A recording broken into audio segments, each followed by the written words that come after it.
غالہ مظفر صاحبہ تلاوت کرو. کون ہے؟ چلو کرو. دونوں غزالیں اکٹھی بیٹھی ہیں. اچھا وہ بھی تو غزالہ ہے. اچھا چلو کوئی بات نہیں. وعلیکم السلام.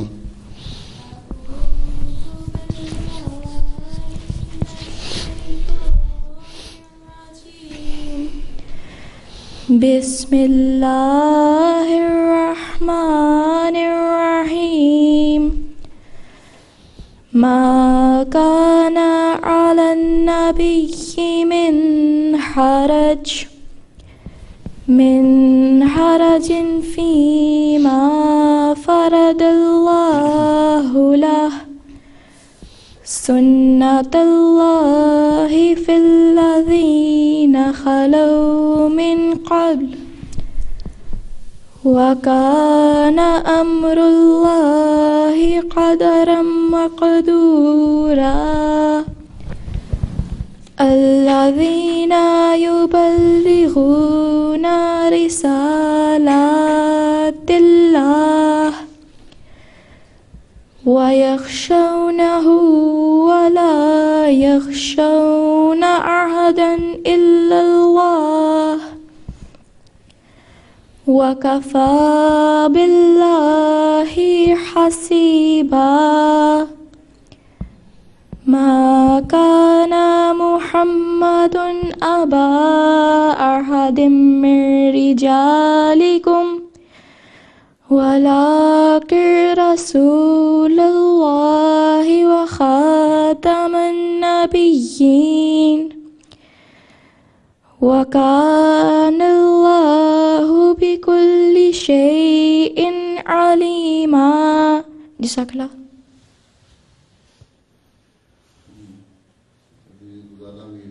ترجمہ. بسم اللہ الرحمن الرحیم. اللہ کا نام لے کر جو بے حد کرم کرنے والا اور بار بار رحم کرنے والا ہے. تفسیر صغیر سے ترجمہ پیش ہے. نبی پر اس معاملے میں جو اس پر اللہ نے فرض کیا ہے کوئی الزام نہیں. یہی طریق اللہ نے پہلے لوگوں میں جاری کیا تھا اور خدا کا حکم تو ایک فیصلہ شدہ چیز ہے، کوئی اسے ٹلا نہیں سکتا. یہی سنت پہلے گزرے ہوئے پیغمبروں میں جاری تھی جو اللہ کے پیغام لوگوں کو پہنچا دیتے تھے اور اس سے ڈرتے تھے اور اللہ کے سوا کسی سے نہیں ڈرتے تھے اور حساب لینے میں اللہ کافی ہے. نہ محمد تم میں سے کسی مرد کے باپ تھے، نہ ہیں نہ ہوں گے، لیکن اللہ کے رسول ہیں اور خاتم النبیین ہیں اور اللہ ہر ایک چیز سے خوب آگاہ ہے. اچھا جی. دردانہ احمد حدیث. دردانہ احمد پڑھو حدیث. کیا دیکھ رہی ہو؟ وعلیکم السلام. اللہم صلی علی محمد وعلی آل محمد کما صلیت علی ابراہیم وعلی آل ابراہیم انک حمید مجید.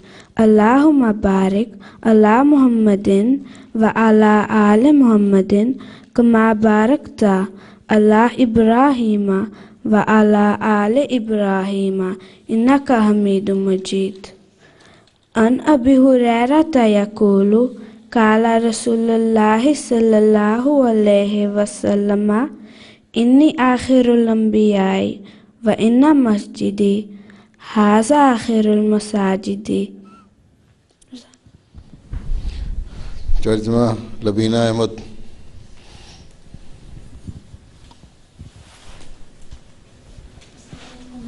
وعلیکم السلام. بسم اللہ الرحمن الرحیم. اب اس حدیث کا اردو ترجمہ اور تشریح پیش ہے. حضرت ابو ہریرہ رضی اللہ عنہ بیان کرتے ہیں کہ رسول اللہ صلی اللہ علیہ وسلم فرماتے تھے کہ میں آخری نبی ہوں اور میری یہ مسجد مدینہ کی آخری مسجد ہے. مسجد نبی کی آخری مسجد ہونے کے یہ معنی نہیں ہے کہ آئندہ کوئی مسجد ہی نہیں بنے گی، بلکہ اس کے یہ معنی ہے کہ یہ مسجد آئندہ دوسری بننے والی مساجد کے لیے مکمل اور دائمی نمونہ کے طور پر ہوگی، اور اس کے اتباع میں دوسری مساجد تعمیر ہوں گی اور اس مسجد کے تابع ہوں گی۔ بس اس طرح آخری نبی کے معنی یہ ہے کہ جو بھی نبی یا ولی ہوگا وہ آپ صلی اللہ علیہ وآلہ وسلم کتابیں ہوگا، اور آپ صلی اللہ علیہ وآلہ وسلم کی اتباع اور آپ صلی اللہ علیہ وآلہ وسلم ہی کے فیضان سے اسے مقام حاصل ہوگا۔ اس کے یہ معنی نہیں ہے کہ آئندہ کسی قسم کا کوئی نبی نہیں ہوگا۔ اللہم صلی علی محمد وبارک وسلم انک حمید مجید۔ اچھا، سب باقیوں کی آواز آ گئی ہے، صرف تمہیں آئی ہے، بیٹھو۔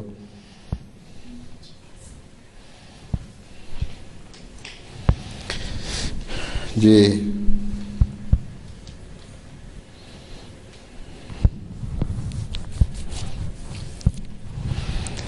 ہاں جی، اقتباس عزیزہ نعمانہ ملی، کون ہے نعمانہ ملی؟ پیارے حضور السلام علیکم ورحمۃ اللہ وبرکاتہ۔ میں ملفوظات حضرت مسیح موعود علیہ السلام میں سے ایک اقتباس جو انہوں نے حضرت محمد صلی اللہ علیہ وسلم کی شان میں بیان فرمایا ہے پڑھ کر سنانا چاہتی ہوں۔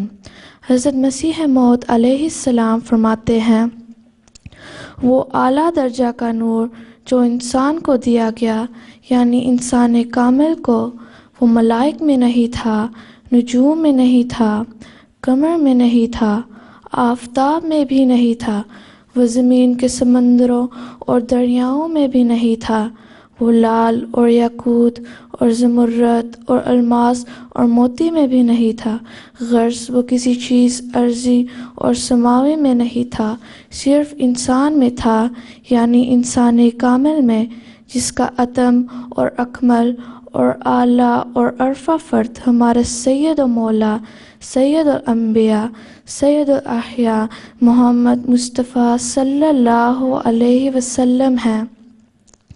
سو وہ نور اس انسان کو دیا گیا اور حسب مراتب اس کے تمام ہم رنگوں کو بھی، یعنی ان لوگوں کو بھی جو کسی قدر وہی رنگ رکھتے ہیں، اور یہ شان اعلیٰ اور اکمل اور اتم طور پر ہمارے سید، ہمارے مولا، ہمارے ہادی نبی امی صادق و مصدوق محمد مصطفیٰ صلی اللہ علیہ وسلم میں پائی جاتی تھی۔ روحانی خزائن جلد 5 آئینہ کمالات اسلام صفحہ نمبر 160 تا 162۔ جزاک اللہ۔ یہ رویت النور، ہاں رویت النور، رویا تو پھر حمزہ ڈالنا چاہیے تھا۔ السلام علیکم ورحمۃ اللہ وبرکاتہ حضور اور میری پیاری بہنوں، بسم اللہ الرحمن الرحیم۔ کلام حضرت مسیح موعود علیہ السلام۔ کبھی نصرت نہیں ملتی در مولا سے گندوں کو، کبھی ضائع نہیں کرتا وہ اپنے نیک بندوں کو، وہی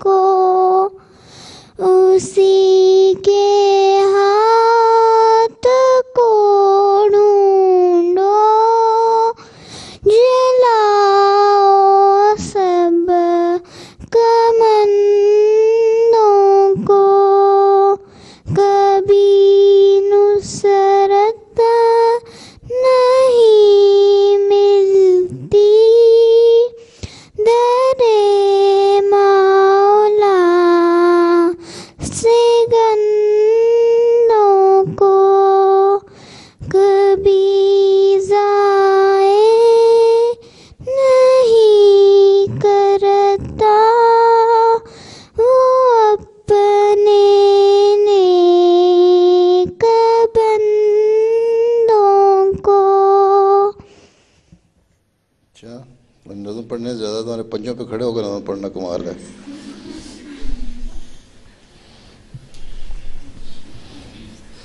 جی بقیت النور، بقیت النور،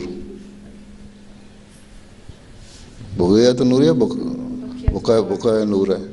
بقیت النور، بقیت النور، بقایا نور۔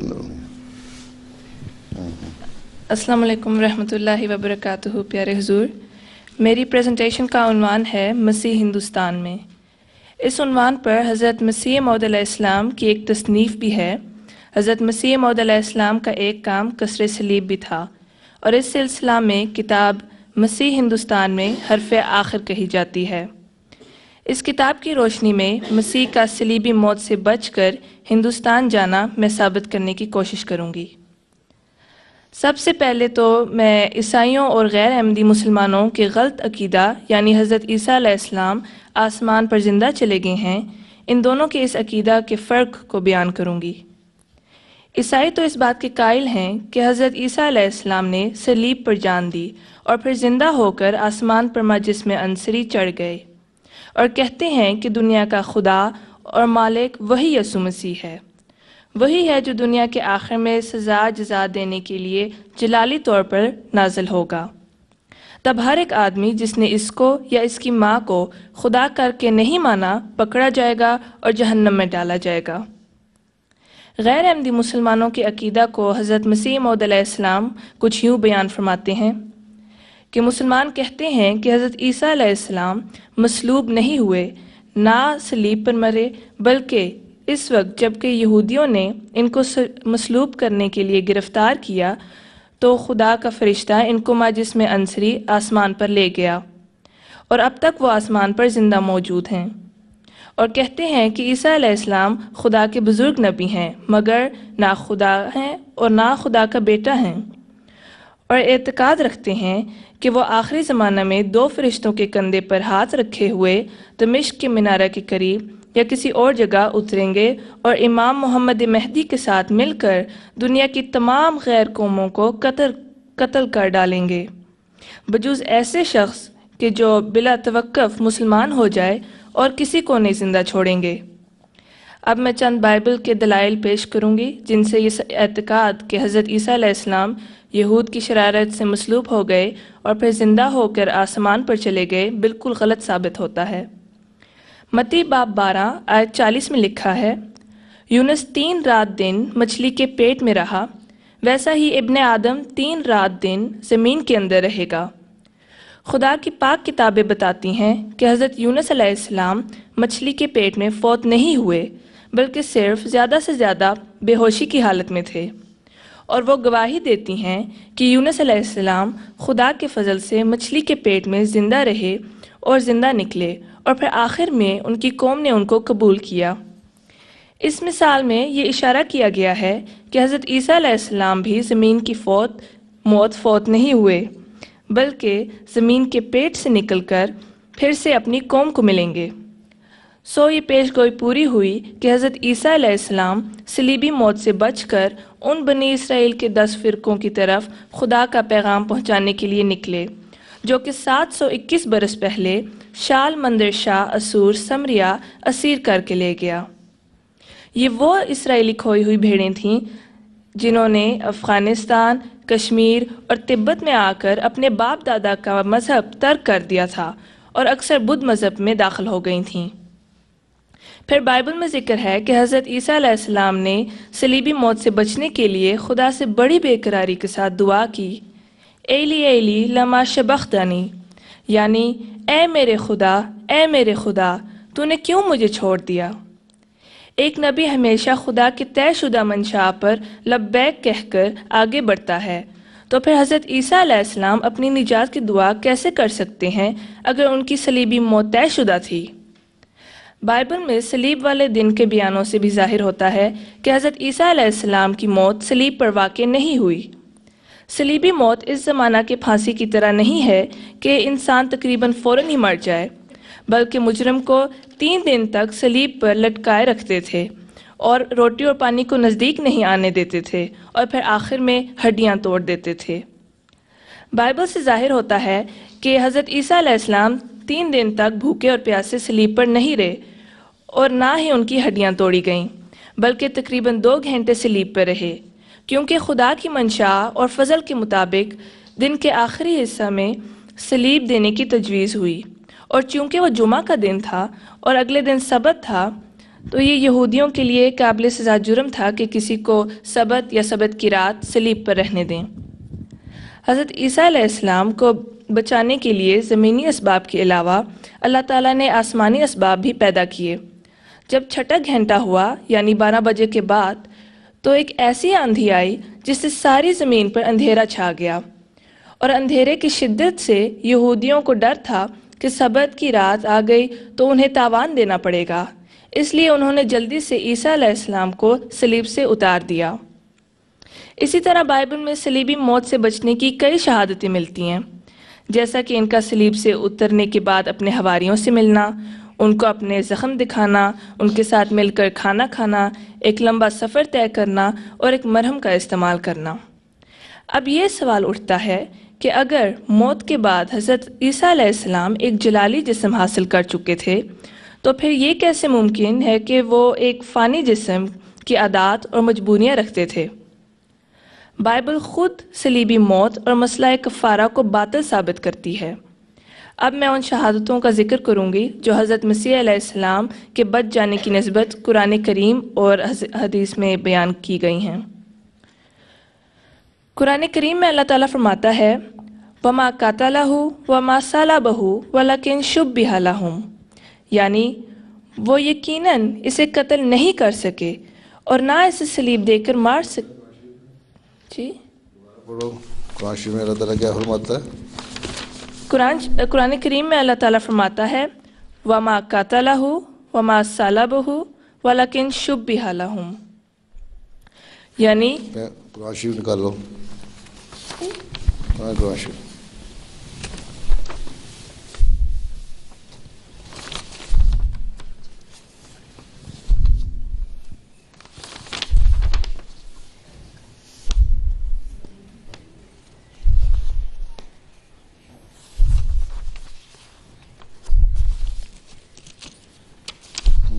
چلو پڑھو پڑھتی جاؤ، پڑھی جاؤ آگے چل دو۔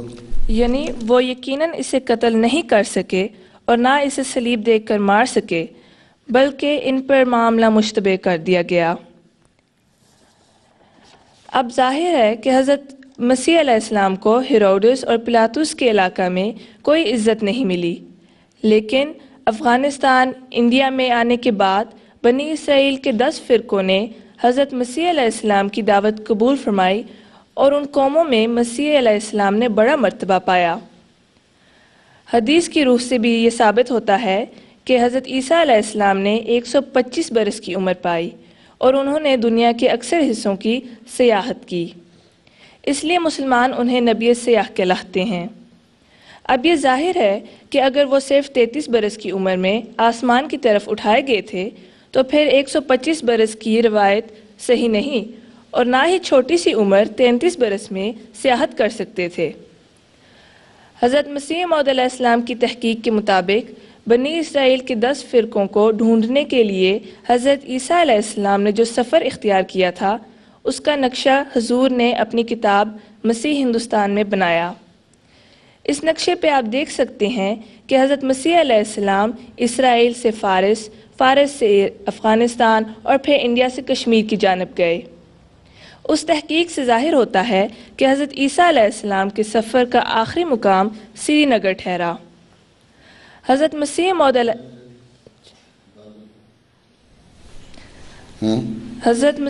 علیہ السلام کے زمانہ میں سری نگر میں ایک قبر دریافت کی گئی جس کو یسوع نساء 158 حضرت مسیح موعود علیہ السلام کے زمانہ میں سری نگر میں ایک قبر دریافت کی گئی جس کو یسوع اسف کی قبر کہلایا جاتا ہے، یوز آصف کی قبر کہلایا جاتا ہے۔ یہ قبر یہودیوں کی رسم کے مطابق ایک ہوادار اور کشادہ کوٹھے کی طرح اور آپ ڈال کے دیا کریں، لائیں مجھے دیں۔ نہیں شبہ کی چھوڑیں آپ، ویسے ہی غلط پڑا ہے اس نے، ہاں مجھے پتہ ہے۔ ہاں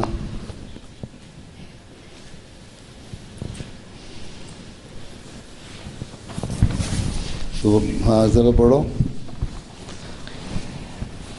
یہ قبر یہودیوں کی رسم کے مطابق ایک ہوادار اور کشادہ کوٹھے کی طرح بنائی گئی ہے، اور حضرت مسیح موعود علیہ السلام نے محققین کی توجہ اس قبر کی تحقیق کی طرف کروائی ہے۔ آج اس موضوع پر جس قدر بھی تحقیقات ہو رہی ہیں، ان کی بنیاد حضرت مسیح موعود علیہ السلام کا دنیا کا اس طرف اشارہ دلانا ہے۔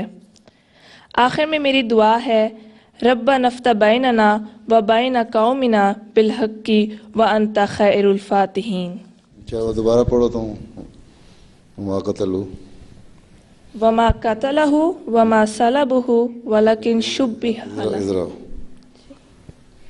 دکھاؤ مجھے، بغیر اعراب کے لکھا ہوا ہے؟ ہاں عربی میں نے کہا، عربی میں عربی میں لکھا کر۔ ہاں دوبارہ پڑھو۔ وما قتلہ وما صلبہ ولکن شبہ لہم۔ وما قتلوا ہو، وما صلبہ تم غلط پڑھ رہی ہو نا، قتل لہو پہلے پڑھا تھا تم نے، یہ ہے وما قتلوا ہو وما صلبوا ہو۔ وما قتلوہ وما صلبوہ۔ ہاں تو قتل لہو پہلے کر دیا تم نے، پھر قتل لہو پڑھ دیا، اس لیے قرآن شریف جب پڑھنا ہوتا ہے اس میں اعراب ڈال کے پڑھا کریں۔ ٹھیک ہے، قرآن شریف پڑھنا آتا ہے نا، پھر قرآن شریف کے اصل الفاظ اس طرح بولڈ لکھا ہے پڑھنے چاہیے اصل میں۔ کون ہے تیاری کرانے والا؟ عربی میں لکھ کے دیا کریں ان کو۔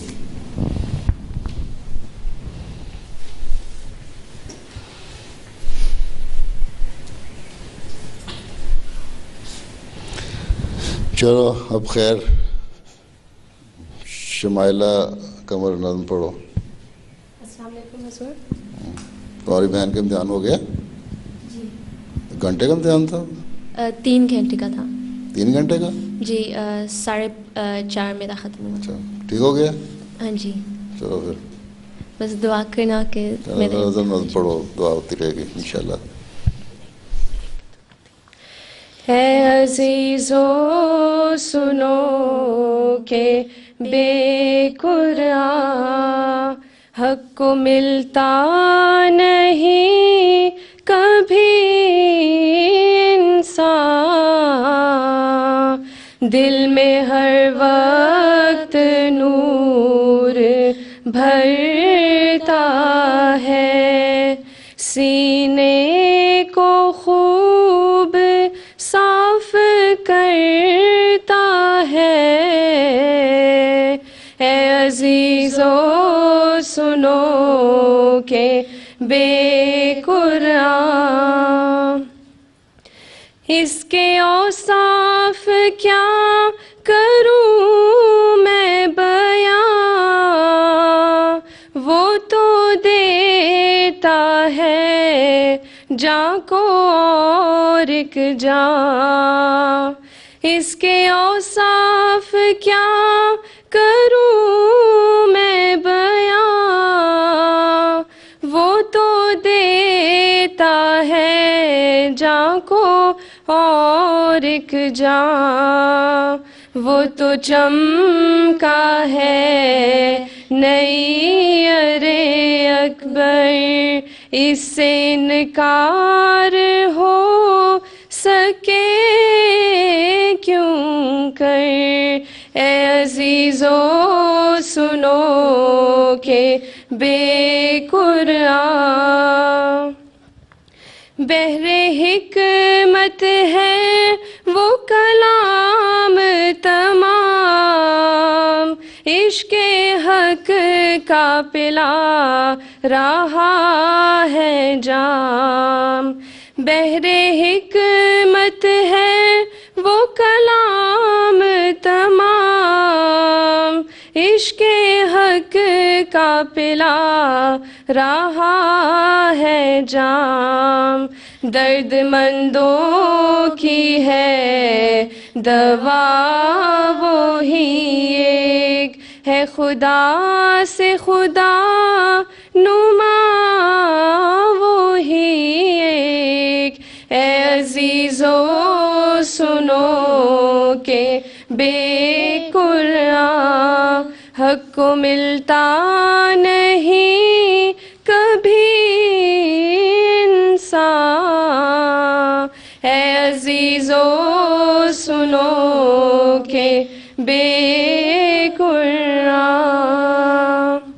جزاک اللہ حضور تم بھی یہاں رہتی ہو؟ جی حضور اچھا اچھا شادی ہوئی ہے؟ ہاں جی جی حضور جی عطیت ندیم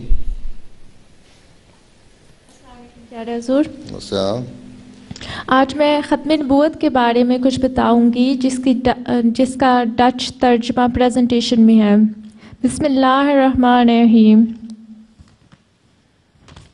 جماعت احمدیہ اور مسلمانوں کی دیگر فرقوں کے درمیان متعدد مسائل اختلاف کا باعث ہیں لیکن ختم نبوت ایک ایسا مسئلہ ہے جو اس مسائل میں سب سے بڑا مسئلہ ہے گویا کہ دیگر تمام مسائل اس مسئلہ میں آتے ہیں جبکہ حقیقت یہ ہے کہ یہ مسئلہ اپنی ذات میں نہ سمجھنے کی بنا پر اختلاف بن گیا ہے مسلمانوں کے دیگر فرقے ختم نبوت سے یہ مراد لیتے ہیں کہ حضرت صلی اللہ علیہ وآلہ وسلم پر نبوت اس طرح ختم ہو گئی کہ ان کے بعد کبھی کوئی نبی نہیں آئے گا اور اپنی اس نظریہ کی بنیاد قرآن کی ایک آیت پہ رکھتے ہیں ابھی جس آیت کی تلاوت ہوئی ہے اس میں اللہ تعالیٰ فرماتا ہے محمد صلی اللہ علیہ وآلہ وسلم تمہارے جیسے مردوں میں سے کسی کے باپ نہیں بلکہ وہ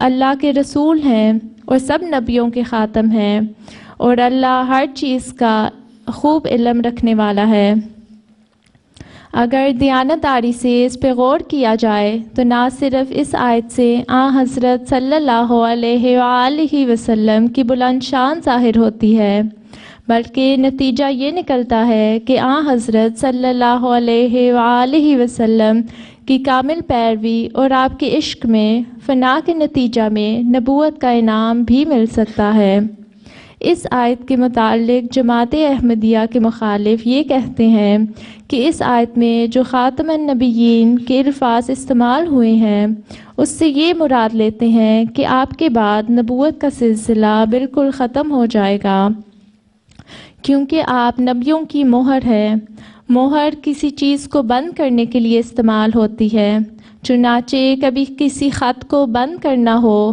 تو اس پر مہر لگاتے ہیں جبکہ حقیقت یہ ہے کہ مہر کا کام بند کرنا نہیں ہوتا بلکہ تصدیق کرنا ہوتا ہے یہی وجہ ہے کہ مہر کی تصدیق کے لیے کچھ الفاظ لکھے ہوتے ہیں بلکہ اردو زبان میں تو یہ ایک عام محاورہ بن چکا ہے کہ فلاں شخص نے فلاں ترکیب پر فلاں مہر لگا دی جس کے یہ معنی ہے کہ اس نے اس پر مہر لگا کے اس کی تصدیق کر دی حضرت صلی اللہ علیہ وآلہ وسلم کی نرینہ اولاد بے شک نہیں بلکہ لیکن آپ اللہ کے رسول ہیں اور چونکہ خدا کے رسول روحانی باپ ہوتے ہیں اس لحاظ سے آپ ہرگز بے اولاد نہیں لیکن بہت سی روحانی اولاد کے باپ ہیں۔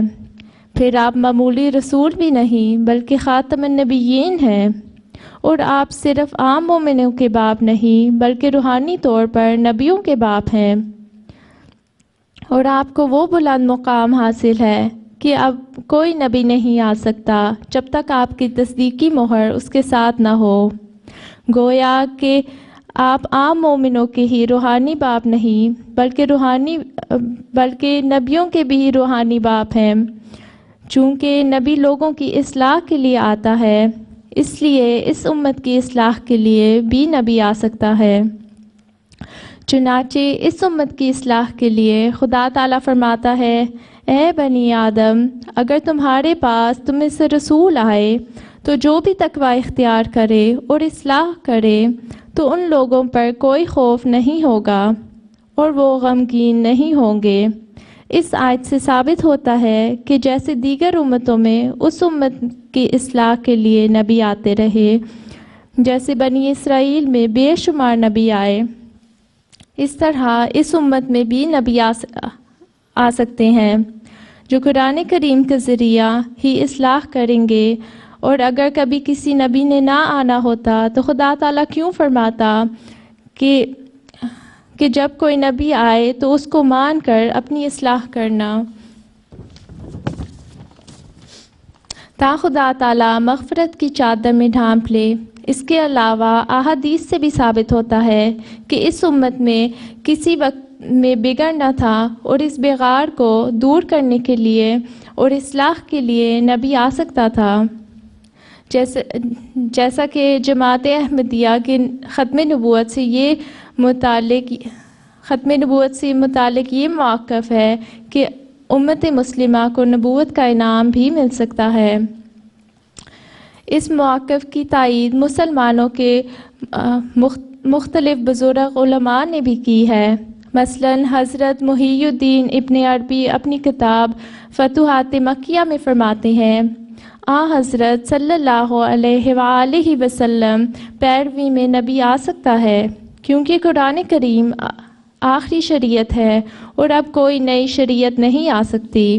اس طرح کہ ختم نبوت کی تشریح کرتے ہوئے حضرت عائشہ رضی اللہ تعالی عنہا فرماتی ہیں کہ حضرت صلی اللہ علیہ وآلہ وسلم یہ تو کہا کریں کہ آپ خاتم الانبیاء ہیں، مگر یہ نہ کہا کریں کہ آپ کے بعد کوئی نبی نہیں آ سکتا۔ اللہ تعالیٰ نے جس کی خبر دی وہ آنے والا مسیح اور مہدی حضرت مرزا غلام احمد قادیانی علیہ السلام تھے، جن کی پیدائش 1835 میں ہوئی۔ آپ کو خدا تعالیٰ نے بھیجا کہ آپ اسلام کے پیغام کو دنیا میں پھیلائیں، جیسا کہ خدا تعالیٰ نے حضرت صلی اللہ علیہ وآلہ وسلم کو قرآن کریم کے ذریعہ سے بتایا۔ آپ ایک امتی نبی ہیں۔ آپ کو خدا تعالیٰ کے حکم سے جماعت احمدیہ کا آغاز کرنے کا موقع ملا، توفیق عطا فرمائی، اور آپ نے جماعت احمدیہ کا آغاز 1889 میں لدھیانہ میں کیا۔ جماعت احمدیہ صدق دل سے ختم نبوت پر ایمان لاتی ہے اور اس کا انکار خیال کفر کرتی ہے۔ اللہ تعالیٰ سے یہ دعا ہے کہ تمام مسلمانوں کو حضرت صلی اللہ علیہ وآلہ وسلم کی اعلیٰ مقام کو سمجھنے اور نبوت کے انعام کی قدر کرنے کی توفیق عطا فرمائے، کہ تمام دنیا میں ہدایت نصیب ہو، آمین۔ جزاک اللہ۔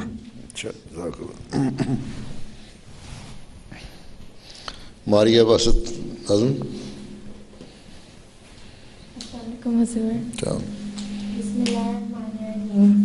کلام حضرت مسیح موعود علیہ السلام۔ دوستو جاگو کہ اب پھر زلزلہ آنے کو ہے، پھر خدا قدرت کو اپنی جلد دکھلانے کو ہے۔ دوستو جاگو کہ اب پھر زلزلہ آنے کو ہے. کیوں نہ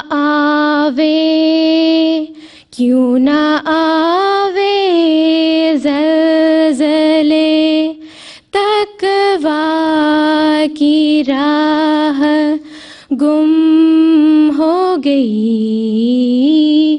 ایک مسلمان بھی مسلمان صرف کہلانے کو ہے. جس کو دیکھو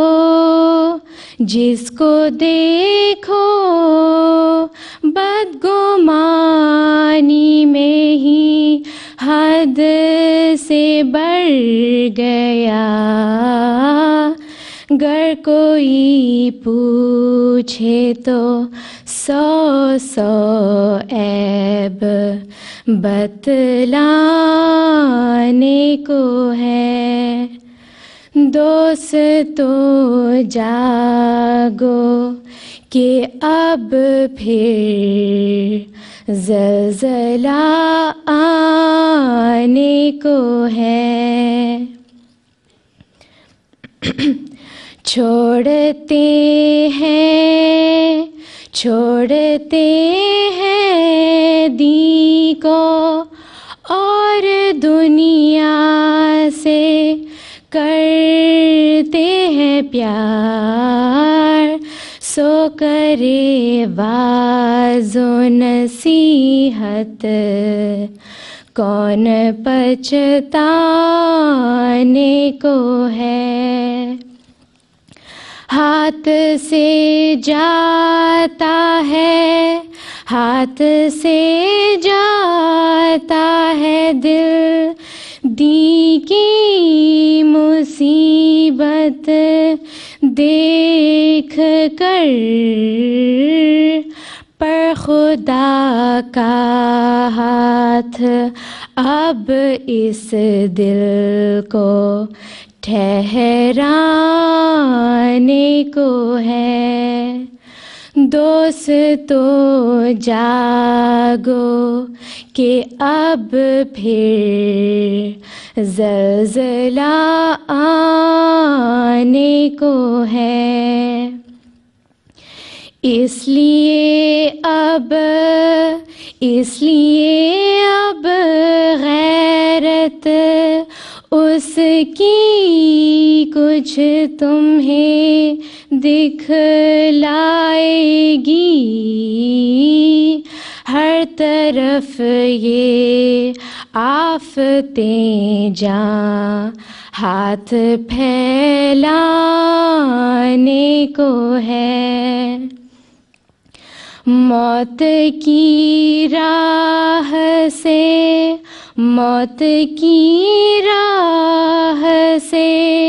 ملے گی اب تو دین کو کچھ مدد.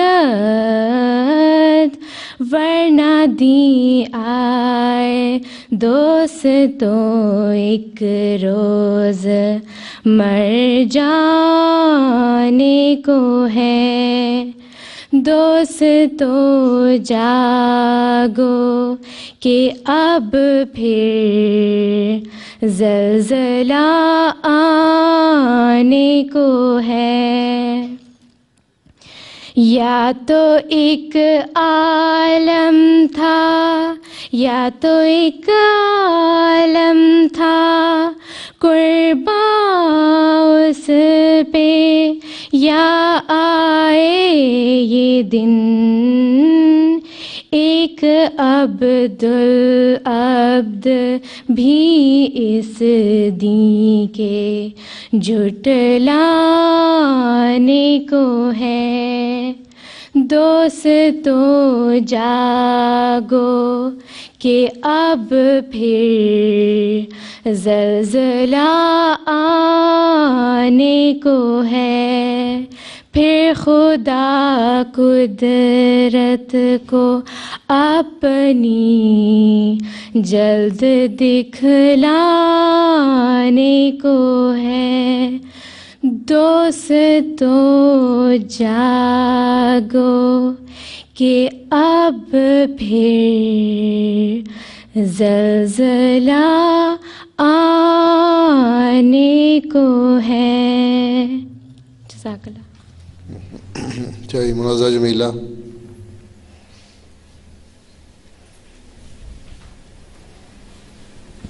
بسم اللہ الرحمن الرحیم. پیارے حضور اور عزیز بہنوں، السلام علیکم ورحمۃ اللہ وبرکاتہ. میری تقریر کا عنوان ہے تحریک وقف نو اور ہماری ذمہ داریاں. الحمدللہ وقف نو کی تحریک کو قائم ہوئے 25 سال کا عرصہ گزر چکا ہے. ہمیں اس سے کئی واقفین اپنے وقف کی ذمہ داریاں باقاعدہ طور پہ ادا کرنے کے قابل ہو چکے ہیں.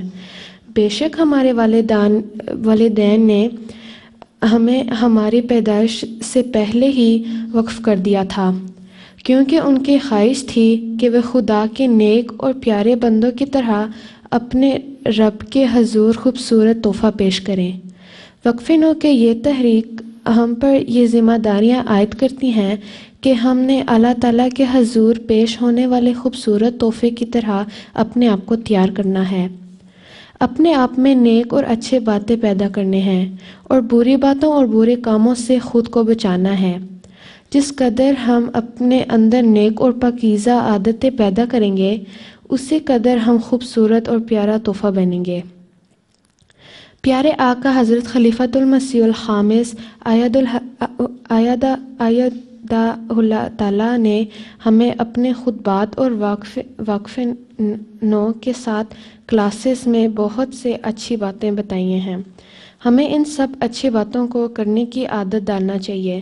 مثلا نمازوں کی باقاعدگی سے ادا کرنے کی عادت ڈالنا، ہر روز صبح قرآن پاک کی تلاوت کرنا، امی ابا کا کہنا ماننا، ہمیشہ سچ بولنا، اگر کوئی دوسرے تکلیف میں ہو تو فوراً اس کی مدد کرنا، اپنے غصہ پر قابو رکھنا اور معاف کرنے کی عادت ڈالنا، بڑوں کی عزت کرنا اور چھوٹوں کی محبت کرنا، برے دوستوں سے بچنا اور نیک لوگوں کو دوست بنانا، اسکول کی پڑھائی دل لگا کے کرنا، اپنی کلاس اور اسکول میں مثالی بچہ بننے کی کوشش کرنا، انٹرنیٹ پر وقت ضائع نہ کرنا، ٹی وی ہر وقت دیکھنے کے بجائے امی ابا کی مدد سے پروگرامز کا انتخاب کرنا اور چھوٹی بچیوں کو ٹی وی پر کارٹون دیکھنے کے لیے وقت مقرر کرنا.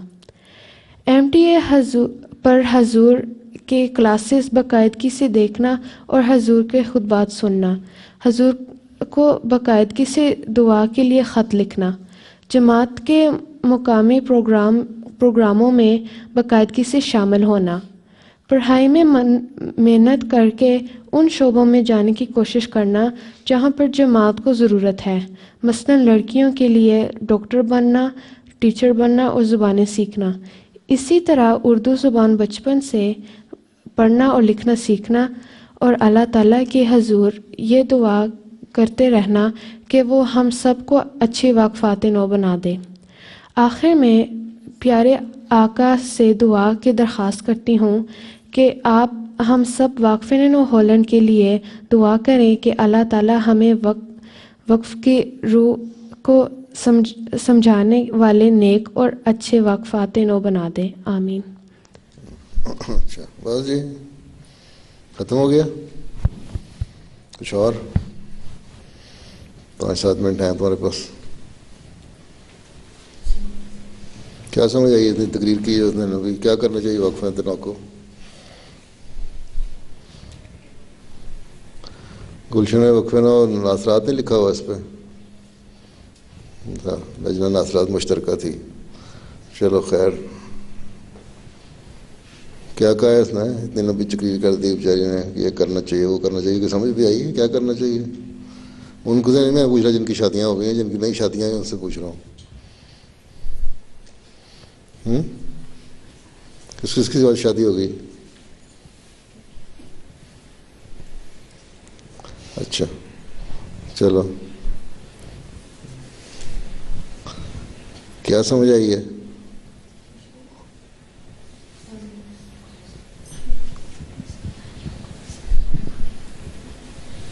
یہ کہ آپ کو ہر روز تلاوت کرنی چاہیے. ہر وقت تلاوت نہیں کرنی چاہیے, روزانہ تلاوت. روزانہ تلاوت کرنی چاہیے اور نماز. ویسے تو ہر وقت ہی کرنی چاہیے لیکن کر نہیں سکتے. جی مشکل ہے کرنے تو شک ہر وقت ہی کرنی چاہیے لیکن کر نہیں سکتے, مشکل ہے, باقی کام بھی ہوتے ہیں. جی ہاں نمازیں پہلے تو 5 نمازیں وقت پڑھنی چاہیے. ہاں جی سمجھ آئی؟ جی یہ نہیں ہے کہ سردیوں میں ظہر عصر کی نماز جو ہے وہ چھوٹے دن ہوتے ہیں تو گول ہو جائے. جی جی پھر تلاوت کرنی چاہیے روز. ظہر عصر کی نماز پڑھتے تم لوگ اسکول میں؟ جو اسکول آ جاتے ہیں سردیوں میں پڑھتے ہیں. کس طرح پڑھتے ہو؟ اسکول میں پڑھتے ہو, راستے میں پڑھتے ہو, کیا کرتے ہو, کیا طریقہ ہے؟ حضور میں جب ہاسپٹل میں ہوتی ہوں تو انہوں نے اس مسلمانوں کے لیے اپنی ایک جگہ وہ تو بنائی چلا ہے. وہاں تو بڑی کلاسوں میں جاتا ہے. چھوٹے اسکولوں میں کیا کرتے ہیں؟ چھوٹے اسکولوں میں تو پڑھتی رہی, اس کو کیا کرتی تھی؟ چھوٹے اسکول میں ویسے چھٹی بھی مجھے جلدی ہو جاتی ہے, میں راستے میں بھی پڑھ لیتی 2 بجے تک چھٹی ہو جاتی ہے. 3 بجے تک. جی 3 بجے دن سن سیٹ کتنے بجے ہوتا ہے؟ 4 بجے 4:30 4:30 بجے.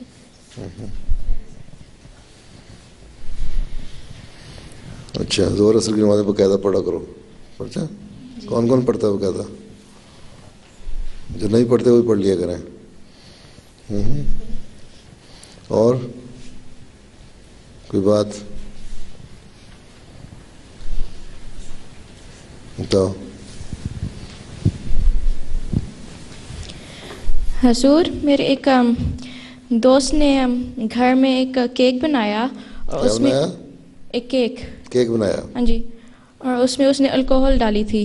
میں نے اس سے پوچھا تھا کہ اس نے کیک میں کیا ڈالا تھا. اس نے کہا تھا کہ اس نے اس میں جلا کے الکوہل بھی ڈالا تھا, لیکن وہ مجھے کہہ رہی بھی تھی کہ میں وہ کھا سکتی ہوں. لیکن ہم کھا سکتے ہیں؟ نہیں کھا سکتی. یہ سے رستے کھولنے کی بات ہے. پہلے جلا کے پھر فلاں کر کے پھر فلاں کر کے, سوائے کو مجبوری ہو. دوائیوں میں بھی الکوہل پڑتی ہے, تو دوائیوں میں کھانسی کے سیرپ رہتے ہیں, بعض ایسی دوائیاں ہیں ہومیوپیتھک دوائیاں ان میں پڑتی تھوڑی سی الکوہل, لیکن وہ کھا لیتے ہیں. وہ ایک علاج ہے, ضرورت ہے. یہ کھانے کے بہانے جو کھانا ہے نا یہ غلط ہے. یہاں کے جو نسخے آتے ہیں نا, ریسیپیز آتی ہیں ٹی وی پہ دکھاتے ہیں, BBC پہ دکھا رہے ہوتے ہیں, وہاں یہاں بھی کچھ چینل ہوتے ہوں گے فوڈ کے, اس پہ دکھاتے ہوں گے.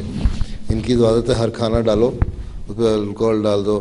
گوشت پکا رہے ہیں تو اس میں شراب ڈال دو تھوڑی سی, اور کہتے ہیں کہ جو پک گئی, پکنے سے کیا ختم ہو گیا قصہ. یہ غلط چیز ہے. احمدیوں کو نہیں کھانا چاہیے. اس طرح سے بہانے ملتے جائیں گے اور پھر وہی ثبت کی طرح بہانے نکال کے نا مچھلیاں پکڑتے جاؤ گے تم لوگ. جزاک اللہ. میرے پاس ایک ریلیٹڈ کویشچن تھا کہ بتاؤ, اونچی آواز ہی نہیں آ رہی مجھے. میرے پاس ایک ریلیٹڈ کویشچن تھا اس کے ایک طرح کا کہ یہ کنفیوژن رہتی ہے کہ ہم جیلاٹین والی چیزیں کھا سکتے ہیں کہ نہیں. تو آگے آ کے بتا دو, یا ذرا مائکرو فون ذرا دور رکھ کے پھر بات کرو. کہ ہم یہ کنفیوژن کافی رہتی ہے کہ ہم جیلاٹین کی چیزیں کھا سکتے ہیں کہ نہیں. ہم کیا جیلاٹین جیلی کی جی جیلی دیکھ لیا کرو, اس پہ لکھا ہوتا ہے انہوں نے. بعض دفعہ وہ سور کی ہڈیوں سے بناتے ہیں جیلاٹین, جی بعض دفعہ وہ عام اب دوسری حلال ہڈیوں سے بناتے ہیں جیلاٹین, بعض دفعہ سنتھیٹک جیلاٹین بنتی ہے. تو جہاں سور کی جیلاٹین لکھی ہوتی ہے وہ نہ کھاؤ, باقی جیلی کھا لو. پتہ نہیں ہمیں کیا کچھ کھلاتے ہیں. مجھے تو بعض دفعہ یہاں بیلجیم کے, یہاں کے سوئٹزرلینڈ کے, یورپ کے لوگ بنے ہوئے اپنی طرف سے بڑی پیار سے تحفہ لے آتے ہیں چاکلیٹ کا. حالانکہ میں نے کہا وہ سادہ چاکلیٹ کھانا چاہیے ہر ایک کو, اور وہ اس کو میں تو بڑا خاص طور پہ پڑھ کے دیکھتا ہوں. شرابوں کی بھی, الکوہل کی بھی کئی قسمیں ہیں, وہ اس میں بھری ہوتی ہیں ہر ایک میں, اور تم لوگ سارے بڑے مزے سے لے کے کھا رہے ہوتے ہیں, بڑا مزیدار ہے. پہلے دیکھا کرو اس کو. ہر ایک جو ایزوٹڈ چاکلیٹس ہوتے ہیں نا, ان کو دیکھ کے پڑھ لیا کرو اس میں کس کس میں شراب ملی ہوئی ہے.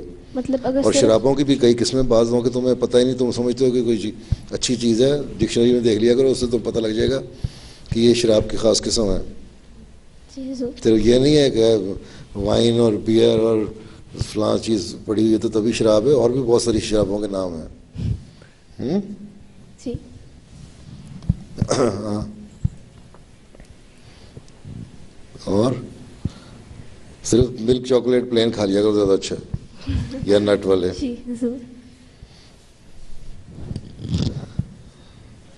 ہالینڈ والے بھی کھاتے ہیں چاکلیٹ زیادہ، بیلجیم والوں کو بڑا شوق ہے، وہ اچھے بھی بناتے ہیں اور جی یہاں بھی کافی شرابوں والے بھی بناتے ہیں. جی. اچھا. اور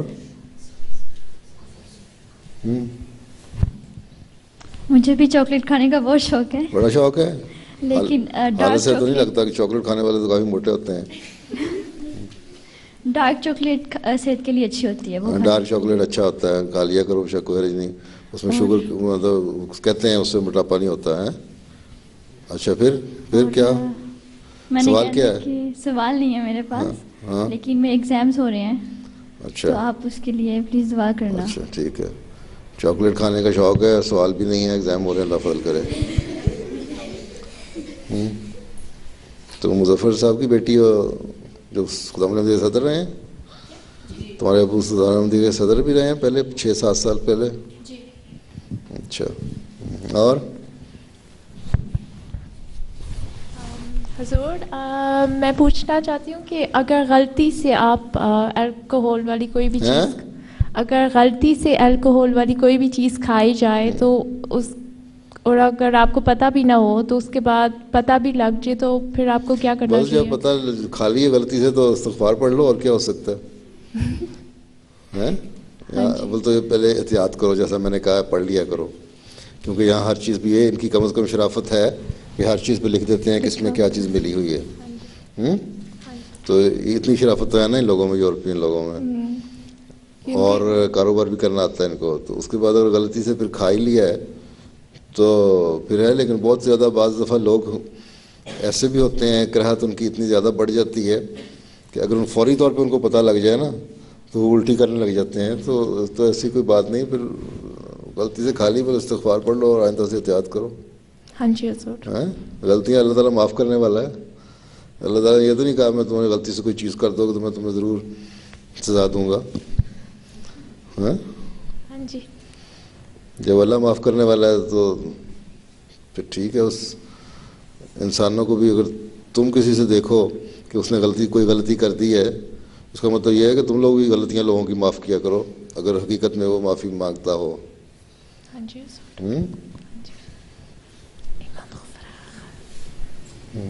چلو ایک چھوٹا سا سوال کر لو، اب لڑکوں کی باری. حضور کئی دفعہ ہم غلطی سے وہ لے آتے ہیں سور کی چیز.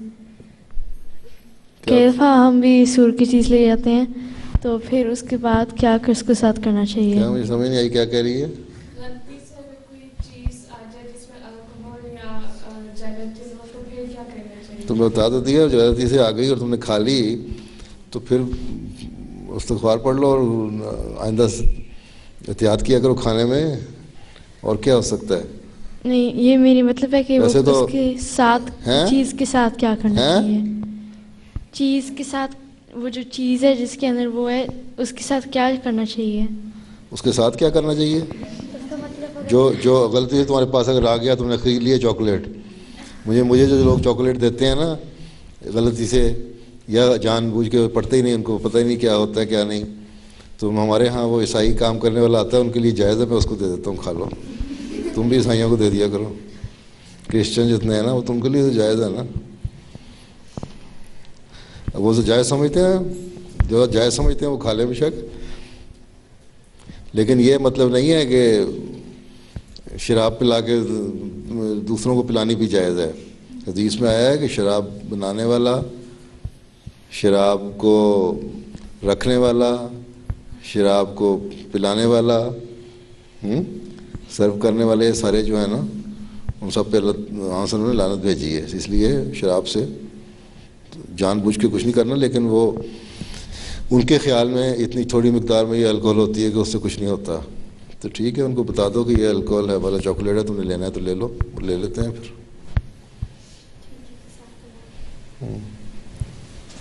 حضور میں چھوٹا سا اس پہ سوال کر لوں. ہمیں کرسمس میں کافی ایک بڑا پیکٹ ملتا ہے جس میں الکوہول ہوتی ہے اور وائن, تو وہ ہم اپنے ہمسایوں کو دے دیتے ہیں, تو وہ غلط ہے؟ بہتر طریقہ تو یہ ہے اس کو توڑ کے پھینک دو. اچھا. تم مسلمان ہو, تم نے کیوں شراب پلانی ضروری ہے؟ چاہے دوسرے پیتے ہوں تب بھی, ہمیں کیا ضرورت ہے؟ جی سر. ہاں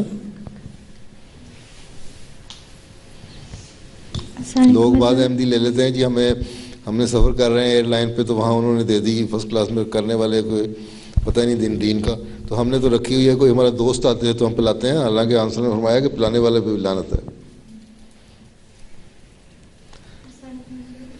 میری کلاس میں بہت سے ترکیش اور مراکز ہیں, تو وہ کہتے ہیں کہ اگر میک اپ یا نیل پالش لگی ہوئی ہو تو نماز نہیں پڑھ سکتے. کیا کہتے ہیں؟ اگر میک اپ اور اگر میری کلاس میں ٹرکش اور مراکش بچیاں ہیں, وہ کہتی ہیں کہ اگر نیل پالش لگی ہو تو نماز نہیں ہوتی. نماز نہیں ہو سکتی. اچھا ان سے کہو نہ پڑھا کریں, وہ تو ہمارے میں ہے وہ نہ پڑھا کریں, ہم تو اس کو جائز سمجھتے ہیں. بات یہ ہے کہ تمہارا نیل پالش اور ناخن کے درمیان کوئی چیز ہوتی ہے, کوئی گند جم سکتا ہے؟ نیل پالش اور ناخن کے درمیان جب تم نیل پالش لگاتی ہو تو اس کے درمیان میں کچھ گند آ جاتا ہے؟ نہیں آتا نا. تو بس پھر وہ سیل ہو گیا. جو چیز سیل ہو گئی اس کا مطلب جو اوپر جو نیل پالش ہے وہی اصل چیز ہے, وہی تمہارا ناخن ہے. اس پہ تم وضو کرو اور نماز پڑھ لو. یہ یوں ہی مولویوں نے مسئلے بنائے ہوئے ہیں. نماز نہ پڑھنا زیادہ بڑا گناہ ہے بنسبت اس قسم کے مسائل کر کے تو نمازوں کو چھوڑنا. ٹھیک ہے. اور پھر اب انہوں نے نیا طریقہ بنا لیا ہوا ہے, یہ مسلمانوں نے اپنی چیزوں کی سیل کرنے کے لیے, وہ کرنے کے لیے یہ چیز جو ہے نا نیل پالش, اس میں الکوہول نہیں ملی ہوئی, تو اس میں اسپرٹ نہیں ملا ہوا, یہ حلال نیل پالش ہے, حرام نیل پالش ہے. یہ پتہ نہیں کہاں سے نکال لی ہیں چیزیں. سمجھ آئی؟ تمہارا یہ کہ میک اپ کیا ہوا ہے تو وضو نہ کرو اس بہانے کہ ہم نے میک اپ کیا ہو, میک اپ خراب ہو جائے گا, وہ غلط ہے. باقی نیل پالش تو خود نے تو سیل کر دیا تمہاری چیز کو, تو صاف چیز ہے. وضو کرو اور پڑھ لو. جو گند آئے گا اس نیل پالش کے اوپر آئے گا نا, وہ وضو سے صاف ہو جائے گا. اس کے نیچے تو کوئی گند نہیں ہے. مقصد ایک مقصد تو یہی ہے نا. چلو جاؤ, مردوں کی باری ہے اب لڑکوں کی. السلام علیکم. ہیں بڑی چھوٹی ہیں؟ چلو ایک جیسی ہیں مجھے لگ رہا ہے. لو ایک لینی ہے, دو نہیں لینی. چاکلیٹ اٹھا لو آپ کی. چلو یہ لو.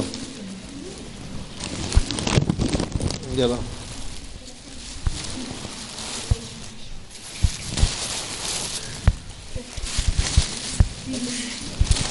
چلو لیتی جاؤ چاکلیٹ آپ کو.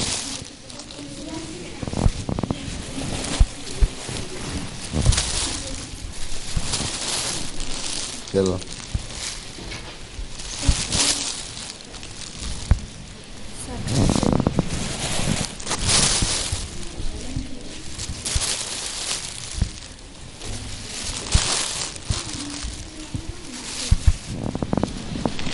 یہ کیا ہے, بڑی لڑکیوں کے لیے ہے؟